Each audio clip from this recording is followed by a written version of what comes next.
ముందుగా వేదిక టీవీ ప్రేక్షకులకు స్వాగతం. వేదిక టీవీ చేపడుతున్న సర్వే ఏదైతే ఉందో ఇది కేవలం ప్రజల అభిప్రాయాలు మాత్రమే. వేదిక టీవీ అభిప్రాయం కాదు. వేదిక టీవీ అంటే ప్రజావేదిక, ప్రజల యొక్క వేదిక. ఈ వేదికలో ప్రజలు వాళ్ళకున్న సమస్యలు, ఇప్పుడున్న ప్రభుత్వంలో కాంగ్రెస్ హయాంలో రేవంత్ రెడ్డి గారి పాలన ఏ విధంగా జరుగుతుంది, 6 గ్యారెంటీలు ప్రజల చేతులకు ఏ విధంగా అందుతున్నాయి, మరి గతంలో కేసీఆర్ గారి పాలన ఏ విధంగా ఉంది అనే అంశాలపై ప్రజల యొక్క అభిప్రాయం తెలుసుకునే ప్రయత్నంలో భాగంగా ఈ సర్వే చేయబడుతున్నాము. రిపోర్టర్ కార్తిక్ గౌడ్, వేదిక టీవీ. నమస్తే సార్. నమస్తే. మీ పేరు సార్? రామరెడ్డి. గ్రామం మండలం? గ్రామం మండలం మాడలపల్లి, కోమలపాడు. ఏం చేస్తుంటారు సార్? వ్యవసాయం. సీఎం రేవంత్ రెడ్డి గారి పాలనలో వ్యవసాయదారులకు ఎలా ఉందంటారు, దానిపైన మీ అభిప్రాయం ఏంటి సార్? ఒక్క మాట చెప్పాలంటే రైతుగా వేస్ట్. ఆయన పరిపాలన పరంగా కూడా దక్షిణ లేదు. నేను అడిగినానికి అదే, ఇక ఇంకేం చెప్పమంటావు. పరిపాలనగా వేస్ట్ అంటున్నా. ఆయన ఇచ్చిన మాట నిలబెట్టుకోలే. రుణమాఫీ అన్నాడు, పావులంతు మాఫీ అయింది, 30 వంతు ఉంది జనంలో. ఇంటికి మహిళకు 2500 అన్నాడు, అమలు చేయలే. రేషన్ కార్డు కొత్త వాళ్ళకి ఇస్తానని ఇవ్వలే. కరెంటు బిల్లులు కొంతమందికి అయినాయి, కొంతమందికి కాలేదు. టోటల్గా చెప్పాలంటే ఆయన పరిపాలన వేస్ట్. ఇక అదంతా. ఇక మీకు ఇంకో చెప్పాలంటే ఇక నాకు ఇక వద్దు. మరి గతంలో కేసీఆర్ గారి పాలనపై మీ అభిప్రాయం ఏంటి సార్? 90% బెస్ట్. 90% అంటున్నా.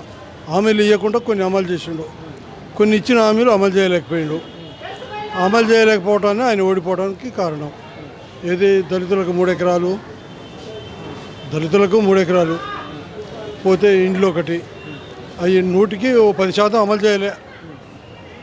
90% అమలు చేసిండు. ఆ 10% ఆయన ఓటమికి కారణం. ఈయన అబద్ధాల ప్రచారానికి 90% అబద్ధాల ప్రచారం. ఆ ప్రచారానికి ఈయన గెలవగలిగిండు.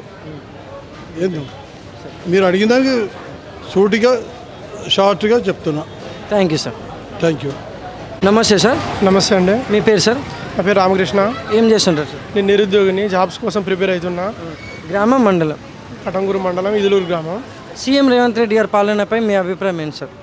10 సంవత్సరాలు గత బీఆర్ఎస్ పరిపాలన చూసిన తర్వాతకి వాళ్ళు నోటిఫికేషన్లు అని చెప్పి అస్తవ్యస్తంగా పోస్టులు అమ్ముకునే దుర్బల పరిస్థితి తీసుకొచ్చారు.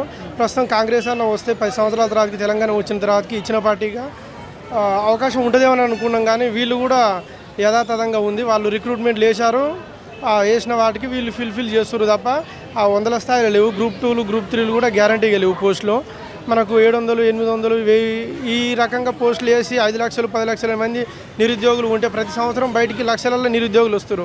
డిగ్రీలు, బీటెక్లు అయిపోయి క్యాంపస్లలో కూర్చొని ప్రిపరేషన్లు అయ్యి, బయట లైబ్రరీలలో కూర్చొని ప్రిపేర్ అయ్యి, కొంతమంది ఇంటి దగ్గర ఉండి వ్యవసాయ బరులు కాసుకుంటూ వ్యవసాయ పొలాల కాడ కూర్చొని పుస్తకాలు పట్టుకొని ప్రిపేర్ అవుతున్నా కూడా వాటికి మనకు గ్యారంటీ లేదు. కనీసం నిరుద్యోగ భృతి అనే ఏమైనా అవకాశం ఉంటే నోటిఫికేషన్లో అప్లికేషన్ చేయడానికి కూడా ఫీజులు లేవు. కనీసం మనం గవర్నమెంట్ జాబ్లకు సంబంధించి ఏమైనా అప్లికేషన్ చేయాలనుకుంటే ఆ ఫీజు అన్న ఎత్తేస్తే బాగుండేది. ఏ జాబ్ ఎప్పుడు వేస్తారో అర్థం కాదు. వేసినప్పుడు వేసిన జాబులు ఎవరికి అమ్ముతారో, ఎప్పుడు రిక్రూట్మెంట్ చేస్తారో ఇవన్నీ అంత పరిస్థితి బాగాలేవు. ఏం నమ్ముకోవాలో కూడా అర్థం కావట్లేదు. విద్యార్థి జీవితమే అస్తవ్యస్తంగా ఉంది. ఏమైనా చదువుకొని బయటికి వెళ్ళి ఏమైనా బయట ప్రైవేట్ జాబులు చూసుకోవాల్సిందే. ప్రైవేట్ జాబ్లలో కూడా టారిఫ్స్ అని, టార్గెట్స్ అని, కమర్షియల్గా, ఎగ్జిక్యూటివ్ ఇట్లా అనేక రకాలుగా టార్చర్సే ఉన్నాయి ప్రైవేట్ సెక్టర్లో కూడా. ఏం జాబ్ చేయాలో అర్థం కావట్లేదు. గ్రామాలల్లో ల్యాండులు లేవు చేసుకోవడానికి, ఏమైనా వ్యవసాయాలు చేసుకోవడానికి. సిటీలకు వస్తే జాబ్లతో చేయలేని పరిస్థితి. ఇట్లా అనేక రకాలైన ప్రాబ్లమ్స్ ఉన్నాయి. 6 గ్యారెంటీ అంటే అమలు అవన్నీ చేస్తాడేమని అనుకున్నాము. అవి కూడా కాంగ్రెస్ కార్యకర్తలకే తప్ప ఎవరికి లబ్ధి చేకూర్చే పరిస్థితి అయితే లేదు. రేషన్ కార్డులలో పేర్లు ఎక్కడం లేవు. పెళ్ళిళ్ళు అయిన వాళ్ళకు కనీసం పేర్లు ఎక్కడం లేవు. అత్తగారింళ్ళ పేర్లు వస్తున్నాయి అల్లుళ్ళకు. ప్లస్ అత్తగారింటి దగ్గర ఉన్న రీసెంట్గా పెళ్ళిళ్ళు అయిన మేడాలకు కూడా పేర్లు తొలగిస్తారు. ఇటు కొంతమందికి అత్తగారి దగ్గర లేవు, తల్లిగారి దగ్గర లేవు. ఎంతోమందికి యాడింగ్ చేస్తున్నాం, గతంలో యాడింగ్ చేసినాం, అవే వస్తున్నాయి అంటారు. అప్పుడు యాడింగ్ చేసినవి లేవు, కొత్తవి లేవు.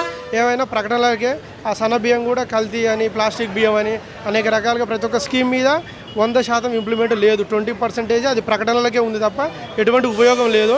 ఇవన్నిటి మీద రివ్యూ చేస్తే ఇప్పటికిప్పుడు ఎన్నికలు పెడితే చెప్పు తీసుకొని కొడతారు జనాలు మాత్రం. ఈ కాంగ్రెస్ పరిపాలన అత్యంత దారుణంగా ఉంది. వాళ్ళు 10 సంవత్సరాల్లో మనం ఎంత ఇబ్బంది పడ్డామో 1 సంవత్సరంన్నరలో అంతే ఇబ్బంది పడుతున్నాం. కాంగ్రెస్ కార్యకర్తలు మిగతా వాళ్ళకి ఈ స్కీమ్లు అంటారు తప్ప అది కూడా వాళ్ళకి ఇచ్చే పరిస్థితి ఏదో చెప్పుకొని సంబరాలు చేసుకుంటారు తప్ప వచ్చే అవకాశం లేదు. ఏదైనా ఇప్పుడు గ్రామ పంచాయతీలలో కూడా సర్పంచ్ లేక కేంద్రం నుంచి నిధులు కానీ వాటా పర్సంటేజ్ అభివృద్ధి కోసం గ్రామాలకు రాక గ్రామాలన్నీ వెలవెలబడుతున్నాయి. ఎక్కడి వేసిన గోంగడ అక్కడే ఉంది. గత టీఆర్ఎస్ పరిపాలన కాలంలో 10 సంవత్సరాలు, ఇప్పుడున్న 1.5 సంవత్సరం, దగ్గర దగ్గర 11.5 సంవత్సరాల నుంచి వెళ్ళి అభివృద్ధి లేవు, నిధులు లేవు. అప్పులు చేసి కాంట్రాక్టర్లు గ్రామాలలో ఉన్న పెట్టుబడి పెడితే కూడా వాటికి కూడా బిల్లులు లేవు. ఎంతసేపు ఉన్న అధికార పక్షంలో ఉన్నోళ్ళు గ్రామాలలో ఉన్న జనాలని సమీకరించి ఈ పార్టీ కండవలు వేస్తున్నారు. ఈ పార్టీ అధికారంలోకి వస్తే ఆ పార్టీకి వస్తే ఈ పార్టీ తప్ప ఉపయోగం అయితే ఎటువంటి అభివృద్ధి కూడా ఎటువంటిది లేదు. మరి గతంలో కేసీఆర్ గారి పాలనపై మీ అభిప్రాయం ఏంటి సార్? కేసీఆర్ పరిపాలన వద్దనుకునే కాంగ్రెస్కి అవకాశం ఇచ్చినాం. నిరుద్యోగులైనా, వ్యవసాయ కూలీలైనా, ఇతర ప్రజానికమైన అవకాశం కల్పించారు. ఆ 10 సంవత్సరాలు చూసిర్రు. కాకుంటే వాళ్ళు ప్రకటనలకే ఉంది కానీ అభివృద్ధిలో శూన్యం ఉంది.